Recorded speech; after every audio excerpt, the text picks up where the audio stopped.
Dobar dan po drugi put, treći. Nastavljamo dalje. Sada je na redu diskusioni panel, jer je danas 17. oktobar, Svetski dan nematerijalnog kulturnog nasleđa. I današnja tema je hleb naš nasušni, ukratko i nadugačko istorijatu hleba. Učesnici panela su dr. Biljana Đorđević, muzejski savjetnik Narodnog muzeja u Beogradu, dr. Milica Aleksić, menadžer Horeko centra master hotelijerstva i doktor nauka gastronomije, Snežana Đuričin-Kuštrimović, diplomirani istoričar umetnosti i cheese artist, stručnjak za sir i sve ostalo oko sira, Dimitrij Vujadinović, koosnivač i direktor Balkan Kult fondacije, autor knjige Cipulka, hleb koji se smeje na mesec i još mnogo što. Ja sam Miodrag Gedić, predsjednik udruženja Testival i autor knjige Tradicionalni recepti domaće srpske kuhinje. Umesto uvoda želeo bih da vam pročitam deo 6. poglavlja knjige Starinska srpska jela i pića, koju je napisao etnolog i antropolog Simo Trojanović, a izdata je 1896. godine. Poglavlje se zove Od čega Srbi peku hleb i kako. Građanski svet u Srbiji umereno jede hleba, a za seljake u ovim svima srpskim pokrajinama može se s pravom reći da su hlebožderi. Rđeve posledice ovako jednostrane hrane vide se naročito na deci, jer je gotovo svako treće dete pupalo. Seosko je brašno za njihovu potrebu krupno mleveno i ne isejava se koliko treba. Hleb se po svima selima pekao do skora samo na ognjištu, ali kad su u planini pa duhne vetar u Brežnjačama. Kod Vojvođana su odavno u običaju naročite peći sagrađene u dvorištu, koje se većinom slamom zagrevaju. U Srbiji su počele takve peći takođe odomaćivati kraj Save i Dunava, ali ih zagrevaju granjem i drvima. U Prizrenskoj Hrisovulji takođe se pominje kiseo hleb. Za starinu pogača govori i to što su samo njih u mnogoboško vreme prinosili na žrtvu i što su svi božićni i uskršnji kolači takođe kao žrtveni prinosioci mešani pre kvasca. U Dalmaciji se pogača metne na vruće ognjište pa pokrije vrućom opekom ciglom, a preko nje pospe supražica. Ovakva opeka meni izgleda da je dala ljudima povoda da udese crepulju, po čijoj su konstrukciji ljudi doterali peć, dakle zatvoren prostor iz čijih zidova struji toplota, zagrevajući unutrašnji vazduh i hlebove za pečenje. U crepulji se peče i na ovaj način. Prvo se sruči testo u donju zagrejenu crepulju, koja stoji na vrućem ognjištu, pa se preko testa razastre lišće od kupusa, a po lišću se sipa žar pomešan sa vrućim pepelom. U užičkom okrugu saspu u bakrač kukuruzna brašna i dolevajući hladne vode mešaju ga kašikom ili rukama, zatim nameste crepulju koja je na vatri ugrijana i u nju izruče zakuhano, zamešano brašno iz bakrača. Zatim se testo u crepulju još izgnjavi i zaraspljošte dok ne bude lepo uglađeno. Posle uzmu u šaku malo brašna i njime se rastre površina hleba da se za nj ne bi pepeo prihvatio. Ovakav hleb se zove hladnjača i peče se naročito prvog dana posta, posle velikih poklona. Eto toliko kao mali uvod, a sada će nam Dimitrije Vujadinović ispričati priču o istorijatu hleba.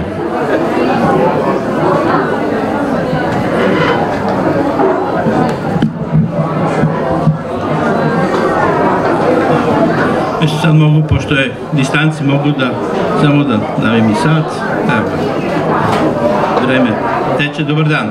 Pa ja moram ukratko da vam ispričam nešto što je staro 8000 godina, a to je istorija hleba. Ovo sve što vidite danas oko nas, uključujući ovu aparate, snimanje i tako dalje, mi sami možemo da zahvalimo hlebu.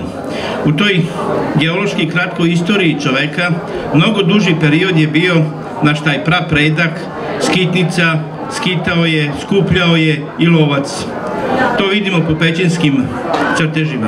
Međutim, negde pre 14.000 godina pronađeni su ostaci u Crnoj pustinji u Jordanu, jedan arheološki lokalitet, da je u stvari tada već se videlo da ta zrna žitarica koje je skupljao čovek je mleo i pronađena je jedna peć. To se nazvalo od ljudi koji se bave istorijom čoveka i antropologijom, to je takozvani predagrarni period. Negdje pre 6 do 8 hiljada godina, međutim čovek je već shvatio neke prirodne zakonitosti i počeo je da gaji, da sadi, da ženje žitarice. I tada nastaje takozvani agrarni period.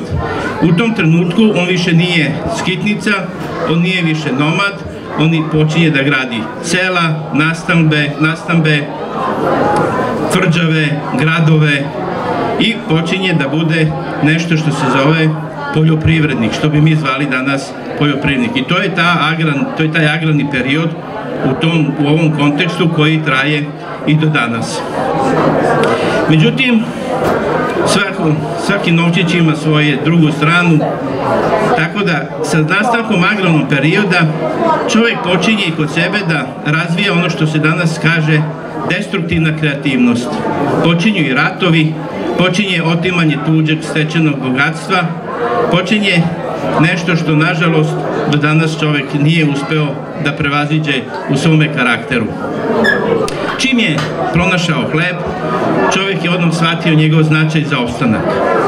Samim tim, hleb postaje odmah i simbol sreće i nesreće, simbol vrednosti i nevrednosti, simbol humanosti i agresivnosti, simbol božanstva, simbol greha, simbol spasenja.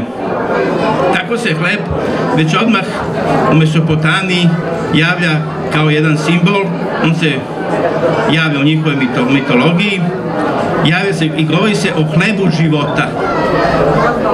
I to je naravno zapisano u mitu o Gilgamešu.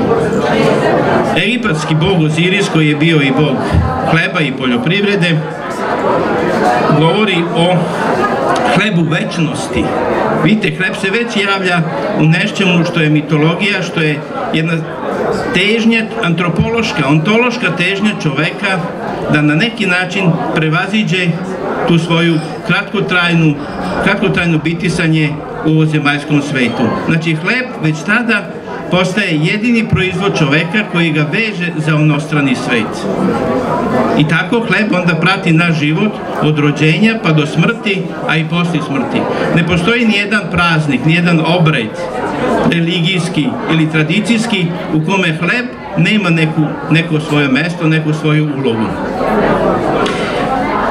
U Grčkoj staroj hleb je također simbol mita. Ima to i zapis Hipokrata koji kaže hleb pripada mitologiji.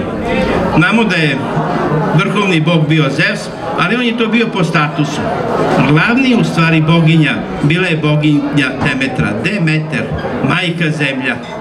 Nju su još zvali velika pekarka ili gospodarica velikog hleba. I znači Grci već postavljaju hleb kao jedan izvor života, odnosno nastavljaju tu tradiciju koja kreće još iz Mesopotamije, gde su bili Asirci i drugi narodi živeli. Rim, za Rim je bog Pan, inače sin vrhovnog boga Jupitera, također simbol davalac hleba. Tako i znamo da je na latinskom pan, hleb, bog Pan, Panis. Danas često upotrebljamo reč kompanija. Malo nas zna šta to znači kompanija. Kompanos. Izvor toga je oni koji dele hleb.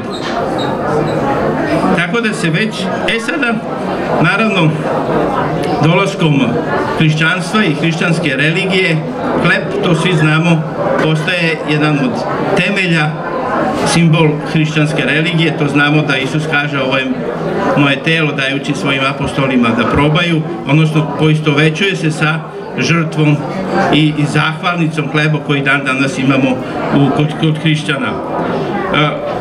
Christus Panis, kako bi rekli na latinskom. I sad u Bibliji se negde više od 200 puta spominje hleb. Samo nekoliko puta on zaista znači hranu. Mnogo više puta on u stvari simbolizuje etičke vrednosti. I to je taj značaj, taj moment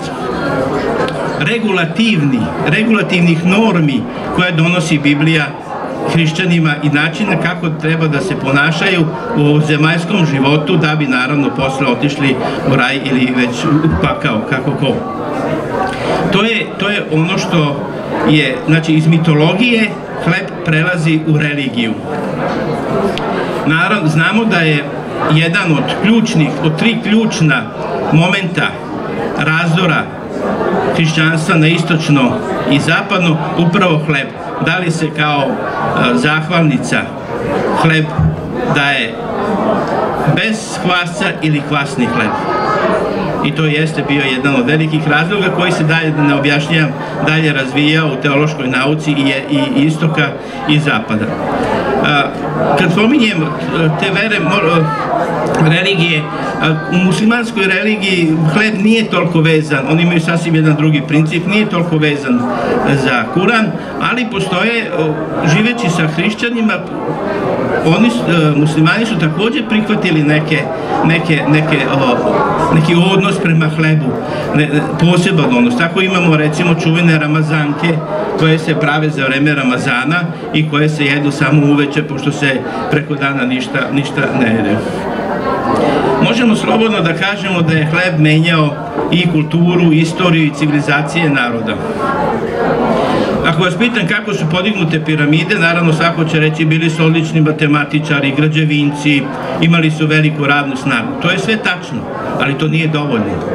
Piramide su podignute, cela egipatska civilizacija temeljila se na hlebu, odnosno na mogućnosti dve žetve koje je davao plodni Nil i hleb, u stvari, Egipćani nisu imali novac, nisu znali za novac. Hleb je bio novac, u hlebu se isplaćivalo. I nije tačno da su robovi podizali piramide, ne, to su bili Egipćani, radnici, majstori koji su bili plaćeni u hlebu i u pivu. To je bila u stvari hrana.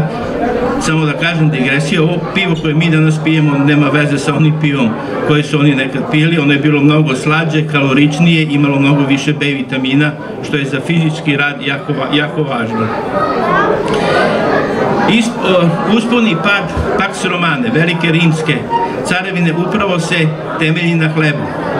Rimljani, kad su počeli Romul i Rem, tako da grade tu veliku imperiju, u stvari jeli su kašu. I tu ima zapisano, Rimljani jedi kašu. Tek kako su postojali civilizovaniji, kako su osvajali teritorije, oni počinju da jedu hleb.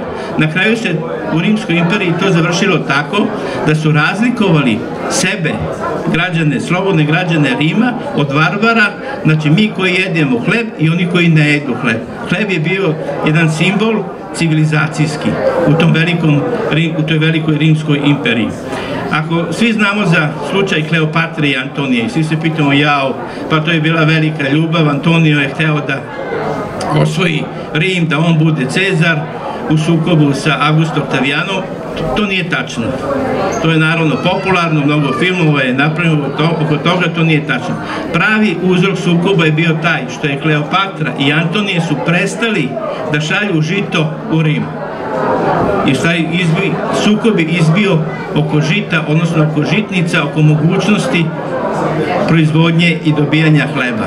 Jer na hlebu su zavisila Rimska imperija, vojske su u stvari hranjene hlebom. Osnovna hrana, pan militaris, je bio u stvari hleb. Time se prvi esnafi, stručni, javljaju se u stvari u rimskom periodu. I bilo je preko 200 pekara u jednom trenutku u Rimu, pa su se oni podelili na crne i bele esnafe i tako dalje. Da ne ulazimo u detalje, to se razvijalo. Najveći spomenik iz tog perioda je podigao jedan rimski pekar sebi u Rimu blizu Koloseuma. Ogromnu jednu zasnabu gde je prikazao u reljefima u stvari i proizvodnju hleba. Zahvaljujući Pompeji, mi danas možemo tačno da vidimo kako se proizvodio hleb u Rimskom carstvu, koliko je bio značajan, kako se dolazilo do pšenice i tako dalje. Napoleon čuvena je, ako možemo da govorimo o vojskovođama i tom, ono što bi rekli, destruktivnoj kreativnosti, da pomenem Napoleona. Napoleon je govorio vojska maršira na svom želucu. I zaista, snabdevanje vojske u Napoleonovom vremenu bilo je izuzetno organizovano. Ali ta velika armada koja je otišla na Moskvu i osvojila Moskvu, u stvari je odjednom počela ne samo zima, nego i hleb. Nije bilo hleba. Glad je u stvari naterala Napoleona da se povuče i on je u stvari izgubio bitku protiv tadašnje velike Rusije, zahvaljujući, odnosno zbog nemogućnosti da prehrani svoju vojsku. Danas, ja malo skačem, izvinjam se, kratko je vreme, dobro, ima još vremena. Danas, recimo, kad govorimo o vojničkom hlebu, tek negde u 17. veku počinje da se razvija hleb za vojsku i vojska počinje sama da proizvodi svoje vrste hlebova. Takozvani, recimo, danas znamo nešto može da se kupi danas i u pekarama, takozvani komisbrod. Komisbrod je u stvari nastao kao vojnički hleb. Komis je jedna jedinica vojna, a brod je hleb na nemačkom. Možemo još dosta da govorimo, recimo, da zanimljivo je krstaške ratove, da spomenem. Svi znamo za krstaške ratove. Krstaši su u stvari izgubili svoje ratove jer nisu imali dovoljnu logistiku snabdevanja vojske hranom. I Saladin, koji je predvodio muslimansku vojsku, je uvijek računao o snabdevanju vojske, pre svega hlebom i drugim namirnicama. Jedini koji je uspeo nešto to da ublaži jeste bio čuveni Richard Glavljeg srca, koji je u prvo vreme uspeo da nahrani svoju vojsku, međutim kad je počela vojska da glade, on je brže bolje potpisao mir sa Saladinom i napustio opsadu Jerusalima. Zanimljivo je da vam kažem, recimo, Prvi svetski rat. Prvi svetski rat koji mi znamo, to je bio jedna velika klanica.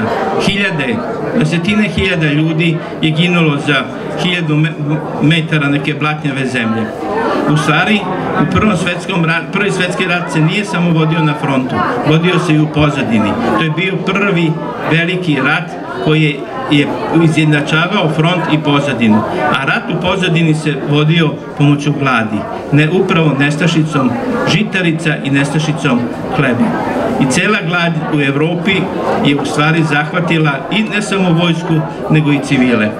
Tek 17. godine Amerika kreće značajnije da snabdeva saveznike pšenicom i tada počinje polako da se rat i približava kraju. I to je zanimljiva jedna priča. Neposredno pre početka rata u engleskoj vladi, jedan od član te vlade, inače predstavnik sindikata, zapitao je svoje članove vlade kako je moguće da 5 miliona ljudi pobedi 5 miliona drugih ljudi. 5 miliona vojnika pobedi 5 miliona drugih vojnika. Odgovor je neočekivano stigao zahvaljujući hlebu.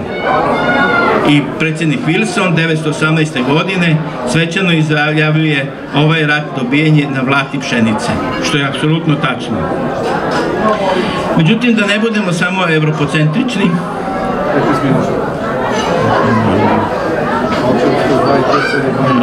evo ga gledam, to je 10 minuta. 15 minuta kako govorim.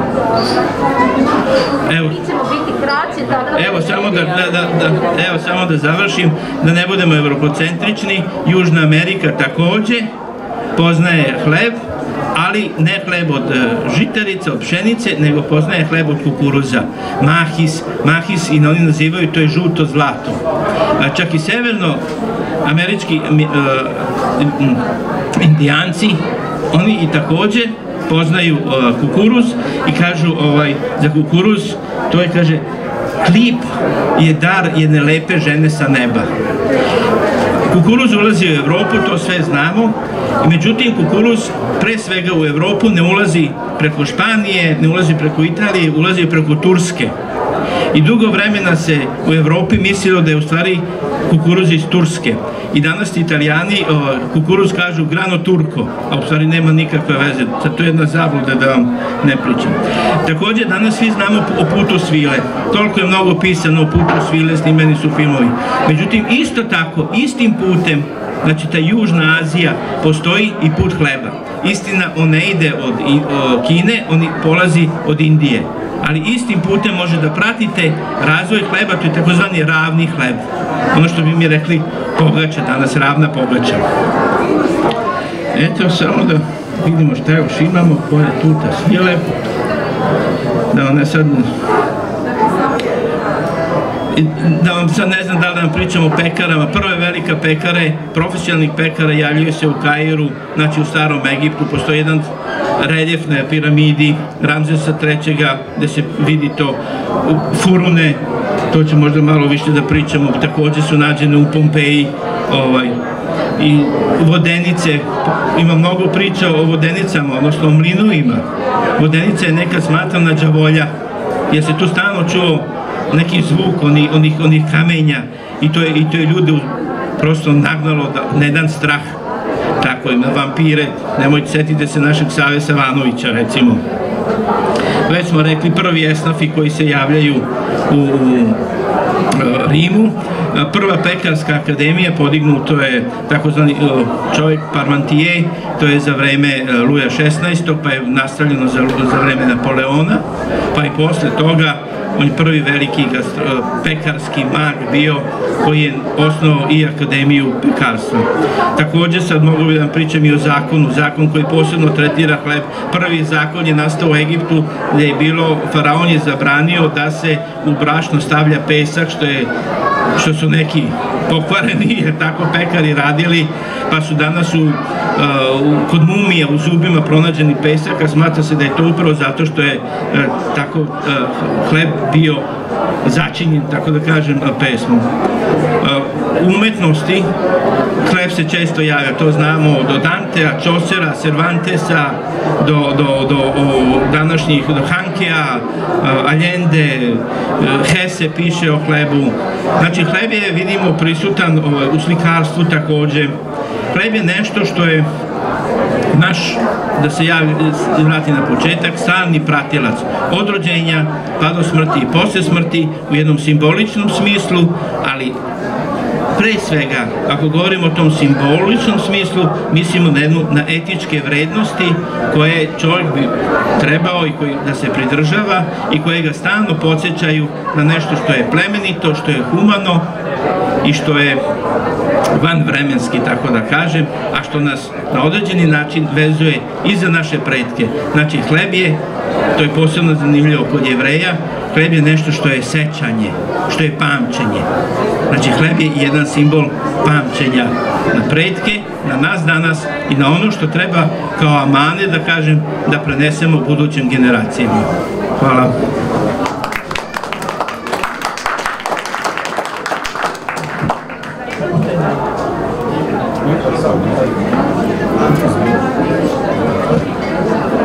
Dimitrije, zahvaljujem. Sada bih zamolio doktorku Biljanu Đorđević da nam ispriča malo iz svoje specijalnosti, arheologija i posute za hranu kroz istoriju, ako sam ja to dobro izgovorio. Hvala. Dobar dan svima. Kao što ste videli, istorija hleba ne može da se ispriča u 15 minuta. Još manje može da se o njoj sve kaže za sat vremena koliko traje ovaj panel. Neka ovo o čemu mi danas s vama pričamo vam bude samo podsticaj da potražite informacije na internetu, na primer, jer ih ima zaista mnogo, ili o nekim knjigama koje je objavio Balkan Kult, kao što vidite. Ja ću malo više pričati danas o načinu na koji se peče hleb i u čemu se peče hleb, ali moram da se osvrnem i na istoriju hleba, da dopunim ovo sve što nam je Dimitrije ovako lepo ispričao u ovom preliminarnom izlaganju, a to je da su najnovija naučna istraživanja pokazala da se još pre nego što se razvila zemljoradnja, još pre nego što su domestifikovane žitarice, da su čak i naši preci, ali kad kažem naši preci mislim na preci u smislu ljudske vrste, ne na naše direktne pretke, dakle još pre nekih 10.000 godina pravili nešto slično hlebu od divljih žitarica. To su tek neka nova saznanja o kojima ćemo sigurno imati prilike više i da čujemo i da čitamo. Takođe, mislim da je vrlo zanimljivo kako nas drugi vide i u tom smislu moramo biti malo i evropocentrični, jer, na primer, u jednom od najvećih antropoloških muzeja na svetu, u muzeju Minpaku u Osaki, koji je koncipovan tako da su predstavljeni kontinenti, pa u okviru kontinenta ono što je za njih najkarakterističnije, odsek Evrope počinje hlebom i pričom o hlebu. Znači, hleb jeste nešto što je karakteristika Evrope i, ajde da kažemo, šira mediteranskog kruga. Kako se kod nas tradicionalno pravi hleb? Pa na tri načina, odnosno u tri vrste crepulja, da tako kažemo. Najstarije su svakako i najarhaičnije takozvane ženske crepulje, o čijem načinu izrade imamo podatke sada sa Stare planine i ono što je, jer su se na njoj najduže zadržale u ruralnim sredinama, naravno, koje još uvek imaju kuće sa otvorenim ognjištima, i ono što je kod tih takozvanih ženskih crepulja zanimljivo, prave ih žene u grupama, prave ih isključivo za svoja domaćinstva, one se ne prodaju, izrađuju ih isključivo rukama bez pomoći bilo kakvih alata i za hleb su vezane ne samo zbog toga što su one bazično pravljene da bi se hleb u njima pekao na otvorenoj vatri, već i zbog toga što su te crepulje jedine keramičke posude koje se pre upotrebe nisu pekle, već su se dugo sušile i njihova prva upotreba, njihovo prvo zagrevanje za pečenje hleba je zapravo i njihovo pečenje. Za izradu tih takozvanih ženskih crepulja je vezano jako mnogo rituala, jako mnogo tabua o kojima danas nemamo vremena da pričamo, ali biće prilike neki drugi put. I one, kao što rekoh, danas su još uvek prisutne u upotrebi, ali nažalost više se ne prave i mi pokušavamo da ta znanja i umeća sačuvamo tako što ćemo način izrade tih ženskih crepulja revitalizovati. Druga vrsta crepulja, takozvane muške crepulje, su sad već zanatski proizvod i postoje dve različite vrste. Jedne se izrađuju ručno, u rujištu kod ražnje. Oni koji su danas došli malo ranije mogli su i da vide kako se peče hleb u tim ražanskim crepuljama, mogli su i da probaju lepinje iz tih crepulja.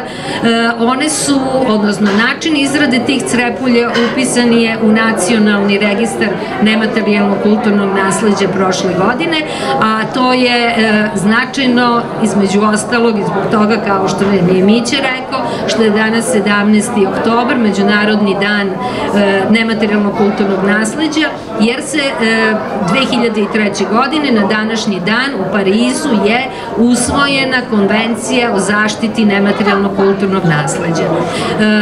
Načini izrade hleba takođe spadaju u to nematerijalno kulturno nasleđe i mi ćemo na kraju današnjeg panela ponovo čuti gospodina Vladinovića ko će nam pričati o cipavki, hlebu koji se smeje na mesec, koji je takođe jedan od elemenata Nacionalnog registra nematerijalnog kulturnog nasleđa. Treći vid izrade crepulja su zlakovske crepulje, one se izrađuju na ručnom točku, takođe to je jedan dosta arhaičan način izrade keramičkih posuda, prvenstveno su karakteristični lonci, ali se izrađuju i crepulje u kojima se naravno peče hleb. I zlakusko lončarstvo je takođe upisano u nacionalni registar nematerijalnog kulturnog nasleđa, a očekujemo u decembru ove godine da će ući i u UNESCO-vu reprezentativnu listu nematerijalnog kulturnog nasleđa. Crepulje su se inače prvi put pojavili na našem prostoru još u neolitu. U vinčarskoj kulturi ih mi već pronalazimo i interesantno je to da one na određeni način, ne u direktnom kontinuitetu, ali ta znanja i umeća, načini pravljenja tih crepulja, načini njihovog korišćenja zapravo, eto, sežu još od praistorije do danas. Posebno su ove današnje crepulje, njihov način izrade, pogotovo ove ženske crepulje, se mogu direktno, praktično povezati sa onim što pronalazimo na srednjovekovnim lokalitetima. Međutim, paralelno sa crepuljama, još od vinčarskog perioda mi poznajemo i hlebne peći. Hlebne peći su zapravo preteče Rerna. U njima se takođe pekao hleb, ali su mogle da se pripremaju i neka druga jela. Ja ću vam samo navesti još jedan primer. Mi smo, radeći naše etnoarheološke eksperimente u selu Gostuša na Staroj planini, jednom prilikom pekli hleb, dakle hleb umešan od istog testa, pekli u crepulji, u hlebnoj peći i u metalnoj posudi. Sva tri hleba su drugačije izgledala, sva tri hleba su imala drugačiji ukus i mislim da neće biti previše subjektivna ako vam budem rekla da je hleb pečen u crepulji bio najukusniji. Hvala. Hvala, Bibo. Sada bih zamolio Snežanu Đuričin da nam ispriča kako je nastao termin hleb naš nasušni.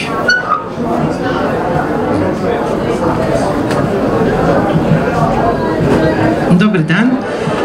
Pošto je tema zanimljiva, istorija hleba duga, sagovornici takođe su već poprilično toga rekli. Ja bih nešto samo ubacila i vratila se na ovu temu hleb naš nasušni, koji je praktično deo molitve Oče naš, koji je Hristos na poslednjoj večeri izgovorio i gde se postoji sad dilema oko tog nasušnog hleba, da li je to nasušni hleb ili da li je to svakodnevni hleb. Međutim, da pomenem ovo prvo što sam htela da kažem, mislim da niko nije rekao da su naši preci prvo bili sakupljači bobica, pa su ih onda termički obrađivali, pa je zatim dolazilo do mlevenja tih nedomestikovanih žitarica, da su onda kuvane kaše, kačamaci i poređi i da je tek na kraju došlo do fermentacije hleba, to jest do hleba koji je u stvari produkt fermentacije. Kao što je gospođa rekla, to već su pronađeni neki ostaci između 14 i 11.000 godina pre nove ere, a mlinovi za mlevenje žitarica, to kamenje, vode poreklo od 30 godina pre nove ere. To bi bilo ovako nešto opšte što mislim da nije rečeno u ovom nekom pregledu kako je uopšte došlo do proizvodnje hleba.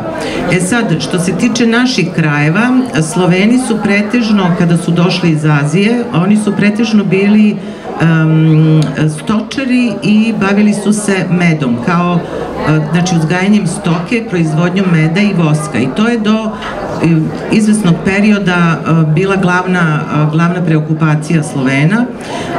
Međutim, kasnije je probano sa poljoprivredom što se tiče veće proizvodnje, međutim bio je tu popriličan uticaj Turaka, tako da je to malo nazadovalo, a od žitarica koje su se koristile prosto je bio prvenstvena namirnica i žitarica od koje se pravio hleb.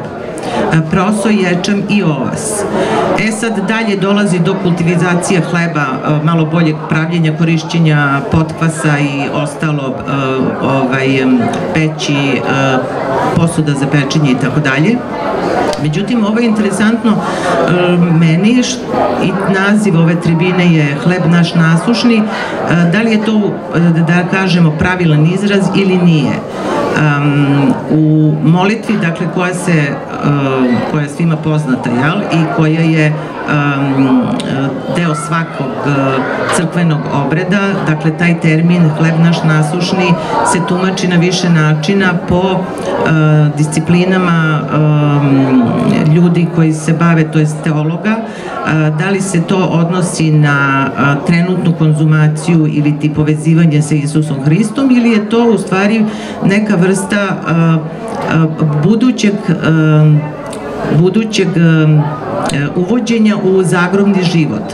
Tako da, vrlo zanimljiva izreka i naziv hleb naš nasušni.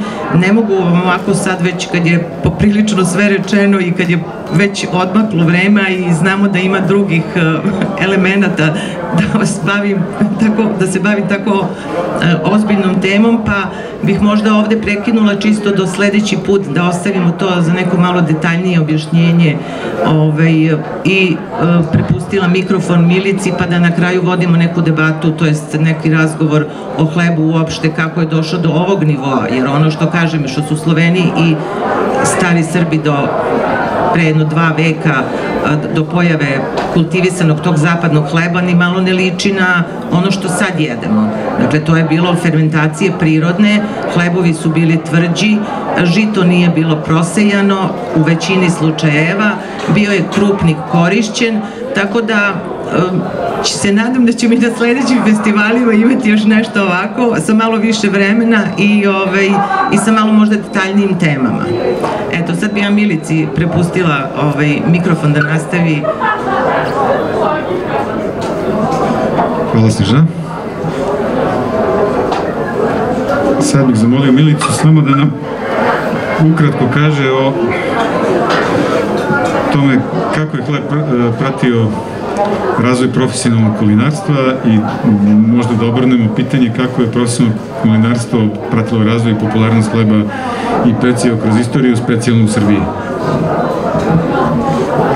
Ja ću ovako da ispratim temu ovog panela i nadovezat ću se na Snežanu, obzirom da termin nasušni negde zapravo jeste krenuo od hleba našeg nasušnog, međutim u vremenu mog odrastanja provlačio se i termin i šunka nasušna i danas i meso nasušno i tako dalje, što sve govori o bogatoj kulturi ishrane naroda, jel tako, kod nas. I zapravo o tome koliko je značajno sve ovo što smo čuli od istorijskih činjenica preneti ljudima koji bi možda želeli da saznaju nešto više o kulturi, možda želeli da dožive nešto što se desilo u prošlosti, a gde ćemo to uraditi zapravo nego u ugostiteljskom objektu, tako? Ugostiteljski objekti kroz istoriju u Beogradu, prvo mi je drago mi je što smo danas ovde, obzirom da je prva kafana upravo u ovom delu grada u Beogradu, je li tako, bila otvorena 1522. godine,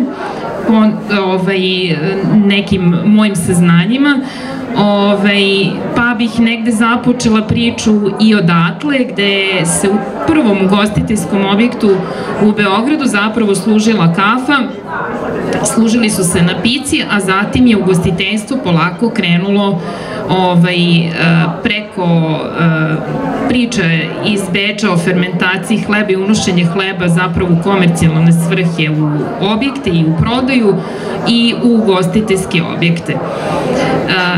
Nezamislivo je prosto da se naša tradicionalna trpeza predstavi bez hleba. Znači, hleb je nešto što je sastavni deo obroka, hleb je nešto što nije slučajno sastavni deo obroka, obzirom da negde 25% nutrijenata energetskih koje zapravo unosimo treba da potiče upravo od žitarica.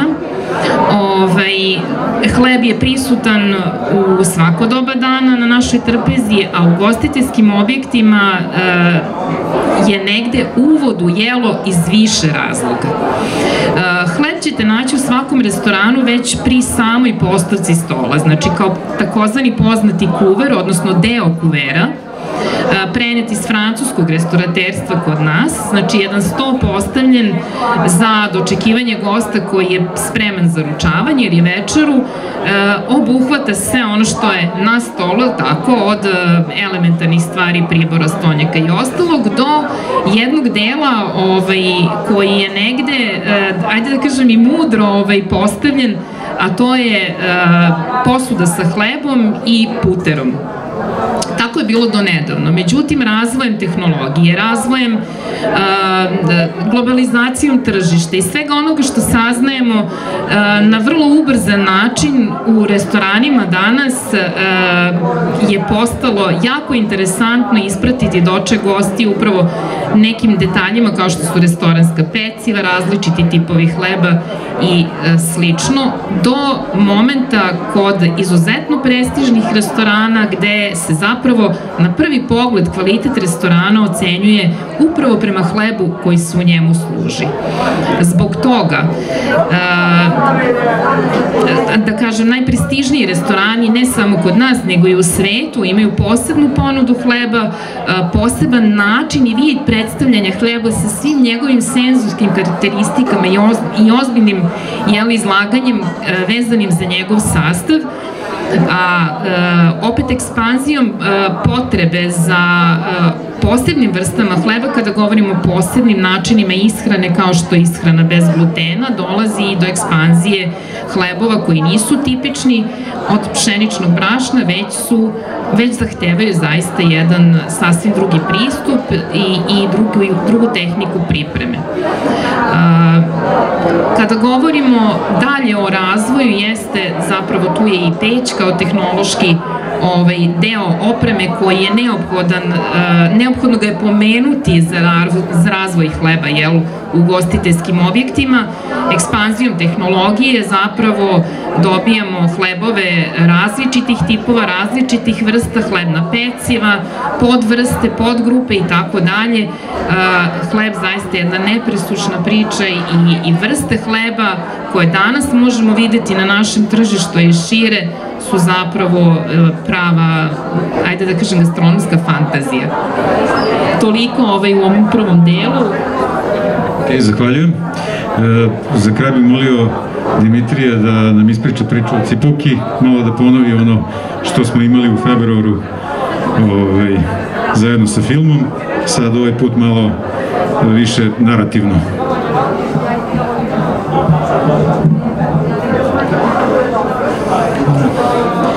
Pa evo, zahvaljujući upravo velikom doprinosu koleginice Biljane Đorđević, jedan tipičan vojvođanski hleb koji se zove Cipovka, popularno nazvan hleb koji se smeje na mesec, ušao je na listu nematerijalnog kulturnog nasleđa, odnosno njegova priprema je prihvaćena na listi nematerijalnog kulturnog nasleđa. To je tipičan hleb u Vojvodini. Njegova posebna karakteristika nije u sadržaju. Sadržaj je najjednostavniji, brašno, voda, so, kvasac, ali način pripreme je ono što njega izdvaja od drugih hlebova. On se 2 puta zamesi, da vam sad ne pričam, nabadanjem, premešanjem i tako dalje. I kada se, pre nego što se stavi u peć, ta tipična Cipovka je bila inače od 3 do 5 kg u Vojvodini, pekla se na salašima, ali pekla se kasnije i u pekarama, a hleb se ovako sa strane zaseče, pa se otvori prilikom da bi izišao vazduh, taj ugljen dio iz hleba, on se otvori i zato se i kaže hleb koji se smeje na mesec. Cipovka se dan danas proizvodi u Vojvodini, ali ono što je karakteristično za pravu Cipovku, a to je da ne može da se pravi u ovim električnim pećima. Moglo bi testo da se i stavi unutra, a pošto ono naraste, teško da može da se izvuče. Zato se Cipovka danas, ta prava vojvođanska Cipovka, pravi u pekarama koje imaju takozvane turske peći. To su peći koje su inače zidane, imaju velika usta, gde se stavljaju cipovke i onda kad se cipovka ispeče, naravno, da vam ne govorim sad o tehnološkim tim detaljima, kad se izvadi, ona se obavezno umije hladnom vodom i stavi na drvenu stelažu da se ohladi. Cipovka je jedan od retkih hlebova koji ima i svoj način sečenja. cipavku ne možete da sećate kao normalan hleb, kao ove druge, pogotovo ne kao veknu. S obzirom da je velika, cipavka se seće na dva načina. Ovako se zagrli. Ja bih donao sad cipavku, neko nisam znao da li će moći zbog ove pošasti. Pa se ovako seće i to se zove od srca, ili se cipavka stavi na sto, preseće se na pola, pa se svaka polovina opet okrene na onaj presečeni deo i onda se ovako seće, tako da u stvari svaki komad ima i ono što mi u Vojvodini kažemo pupušku. I zato se tako se ispuči, pa se to, mi smo cipavku izvali hleb na pupuške, jer se ispuči. E sad, nisam donao cipavku, ali sam donao nešto drugo da vam pokažem, što ću ja, naravno, nadam se uz podršku koleginice Đorđević, ponovo kandidovati za listu nematerijalnog kulturnog nasleđa, to je hleb božićnjak. Ja sam doneo ovde, evo, ovo je umetničko delo. Pogledajte. To je hleb koji se pravi za Božić, prave ga jedino Bunjevci, to je jedan manjinski narod koji živi na severu Vojvodine, oko Subotice. Nekada su Bunjevci živjeli po salašima. Za svaki Božić u crkvama, katoličkim crkvama, pravi se mala predstava rođenja, Betlehem, rođenja Isusa. Pošto su živjeli na salašima i nisu mogli da odu u crkve, oni su se domislili da na ovakvom jednom hlebu prikažu rođenje Hristovo, ali tome su još dodali domaće životinje koje se gaje. Znači, ovaj hleb predstavlja i rođenje Hristovo, Betlehem, ali ujedno i njihovu nadu i želju i ljubav da i sljedeća godina bude rodna. On se pravi za Božić, on stoji do Nove godine, za Novu godinu se skidaju ove figurice, hleb se prekrsti i seće i daje ukućanima kao dar i želja za rodnu, srećnu, odnosno beričetnu, kako bi rekli u Vojvodini, godinu. Evo, to je taj, možete kasnije pogledati, sve je u simbolima, znači tu je i Isus, i Marija, i tu su i ovce, sad posle ima malo svinje, i tačno se zna, nije slučajno, gde se šta stavlja na hleb. Tu su i ruže. I pogledajte, evo, ovo je hleb koji je napravljen za prošle godine, za Božić, evo on i dan danas je ovakav kao što ga vidite. To je jedno malo umetničko delo i ja ću pokušati, naravno, da i ovu vrstu umetnosti, znači ove figurice i sve, stavimo na listu nematerijalnog kulturnog nasleđa. Evo ga. Može da priđete posle da vidite kako to divno izgleda. Ja sam snimio film o tome, uskoro će biti emitovan, da vidite s kojim umećem žene prave ove figurice. I još uvek se pravi u Vojvodini, Bunjevci još svake godine, čak su napravili, malo su sad modernizovali su, pa imaju i u gradskoj kući u Subotici i izložbu božićnjaka, pa onda domaćice donose da pokažu koje ima više umeća i kako su to napravili. Hvala.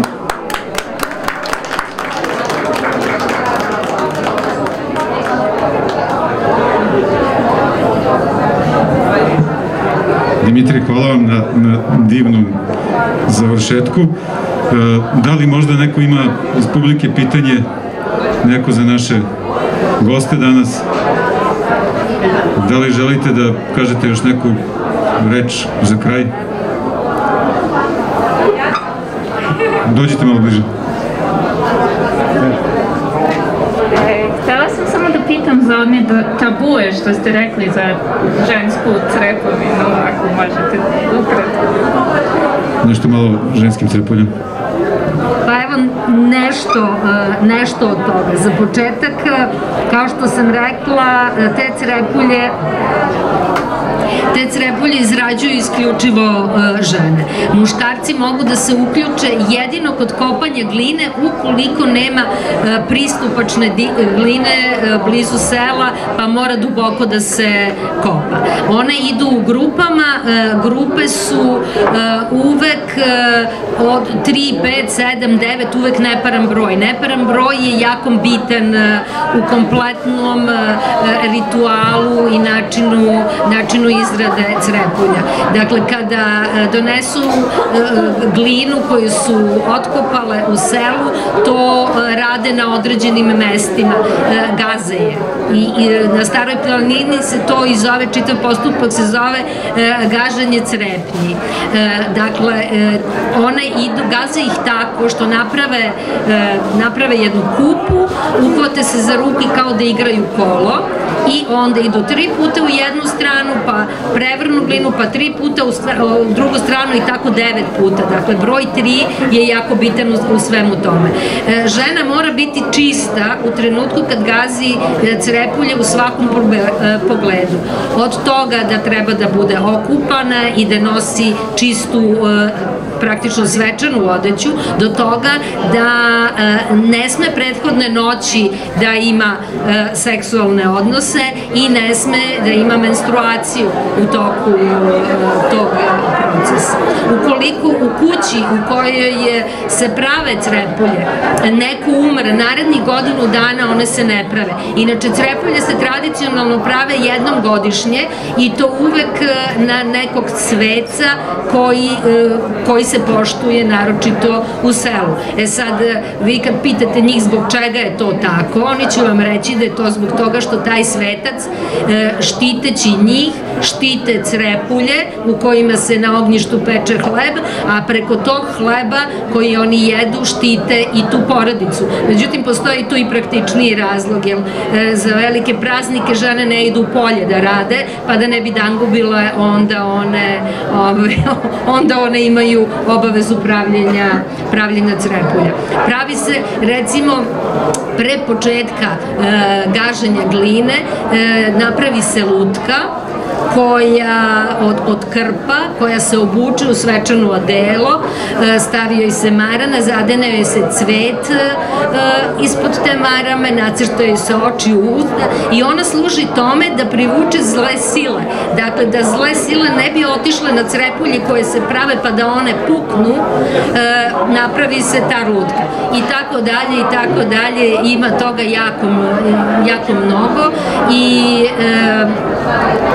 već sam rekla, to je njihov posao žena kao bilo koji drugi posao, kao što su spremale zimnice, kao što su tkale odeću, tepihe, kao što su plele čarape, tako su imale obavezu da jednogodišnje napravi te crepulje i uvek se pravio veći broj crepulja, čija je veličina zavisila od toga kolika je porodica i kolike su potrebe i uvek više, one su dosta, upravo zato što se ne peku na visokim temperaturama pre upotrebe, one su dosta fragilne i lako su se lomile. Za slučaj da se desi neka nesreća u kući i da imaju zabranu pravljenja, da imaju dovoljno crepulja u kući za pečenje hleba na ognjištu, jer kao što rekao, one se ne prodaju, one se čak ni ne pozajmljuju. U izuzetnim slučajevima, ukoliko u kući nije bilo žena koje bi to moglo da rade, druge žene su mogle specijalno za tu kuću da ih naprave. Evo, ovo je samo jedan mali deo toga, a sami to obilje rituala i tabua koji prate izradu pokazuje koliko je arhaičan zapravo i taj način pravljenja crepulja.